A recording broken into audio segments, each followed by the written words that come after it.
Right here, like I'm sponsoring it.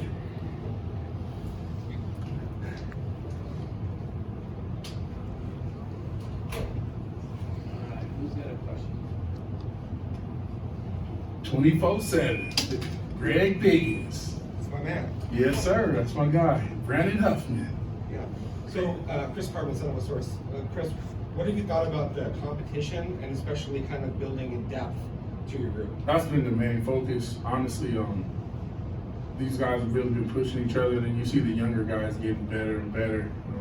Caleb McCullers had a great spring. Willis had a good spring. Connor Sully's had a great spring. So, you know, the key is in this game, and it's funny, Sully brought it up today. Big Sully brought it up in the meeting that you got to always be ready with our group, right? It's a long season. Anything can happen, and you got to be ready to step in. So that's what's expected in the room, which is great. And like the end of the year last year, we ended up starting a freshman, sophomore, and then Sully senior. So you never know what's going to happen. You got to stay ready. Do the players seem a lot more settled into what you're asking of them based upon the experience that you now have built up with them? I think so. Yeah, it's definitely easier for me this year. You know, I had to learn the defense on the fly and go, and being able to have time to sit down and actually talk with Marvin and learn the defense and more allows me to expand on my coaching. So I'm excited to show up every day and get my guys better. And I think they've had a pretty good spring so far. So I'm looking for them to continue to grow in the offseason as well. And then, Coach, how do you feel that their chemistry and their growth with the defensive line through this part up to this point of spring has been so far? I think it's been good. I mean, you got to understand the D-line's done great this spring. Honestly, you got Jeremy Lova's out, you got Nestor's out, and our pass rusher, our end guy's out. So I'm excited for that group, honestly, and I think our guys have understood what is expected of them and how they need to fit on the defense and helping those guys get lined up. I mean, I think they're just in sync right now. They're playing pretty good. And then, I know you did say obviously the older players saying, you know, next guy up, but how do you feel that the younger guys have gotten used to the system and kind of, you know, accepted that they could be in there at any moment? Well, I think the proof was in the pudding. Like last year, the games they came in and had to play.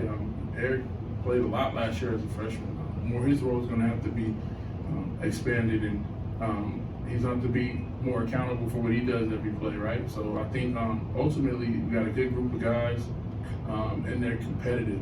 And they're competitive in everything, and that's how we try to be. We try to be competitive in special teams. We try to be competitive amongst each other. When they go against each other in special teams, they're trying to rip each other's head off. But it's all love when we get in that room. But that's what we have to be about. We don't have no time to worry about anything else, no feelings or anything. Just constantly competing. Coach, we've seen Eric Gentry's physical development this year. What have you seen from him this spring, and then kind of what do you envision as his plan throughout the fall? Well, I think he's just going to continue to grow, right? And you know, everybody talks about certain things, but I think for him, his confidence for the players, right? His confidence is starting to show as a player, and that's the most important thing to me is that my guys play with confidence.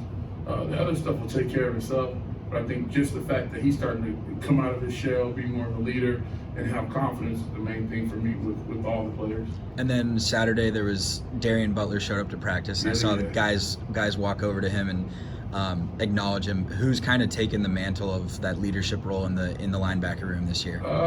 Kyle definitely is that guy. I think Nine is going to learn to develop to be that guy. I think the linebackers in our defense ultimately have that role because they have to speak so much and communicate so much.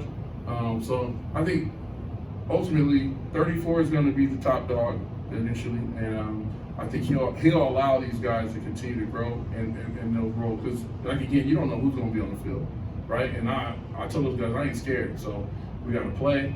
Everybody's got to be ready to play, and as long as we have that mentality, we'll be fine. Chris, if you go back several years to Merlin's freshman year, I think most people wouldn't expect him to still be in college at this point. So what's kind of possible for him with another season of football? What are you trying to get out of it? He's had an excellent spring. I mean, I'm really happy for him because I see the lead, I see it turning. And I'm looking forward to seeing him unleash him this year. I think some of the goals that we set for our defense, he's going to be a major part of us accomplish those things. So that's the pressure that we do put on him, and we don't allow him to sit back. And I think he's took that role. He's more of a quiet guy, but I just tell him everybody's different, and let your play speak. If that's who you are, And so I'm looking forward to him. But he has a great spring. I'm excited. I'm happy. I'm lucky that I got him back. You know what I mean? Because he could have jumped to the pros, but just the fact to be able to have him for 2 years, another year, I think it benefits both of us. Coach, kind of piggybacking off of that, who's somebody that you feel like has made really great strides as we kind of head towards the end of spring practice? Caleb McCullough, awesome offseason. We moved him to the Sam position, and he really took on to that, never complained or cried, and he's played really, really well. Really, really well. So I would say he's definitely one. Again, Merlin's had a great spring. I mean, his name doesn't come up in meetings, you know what I mean? So that's a good thing for him. So those guys have definitely done it. 18's done a good job too. Connor Sully has had a good spring as well. And then as we kind of head towards the final couple of spring practices, what are some like ideas or like key takeaways you want to give to these guys as we kind of put a bow on things?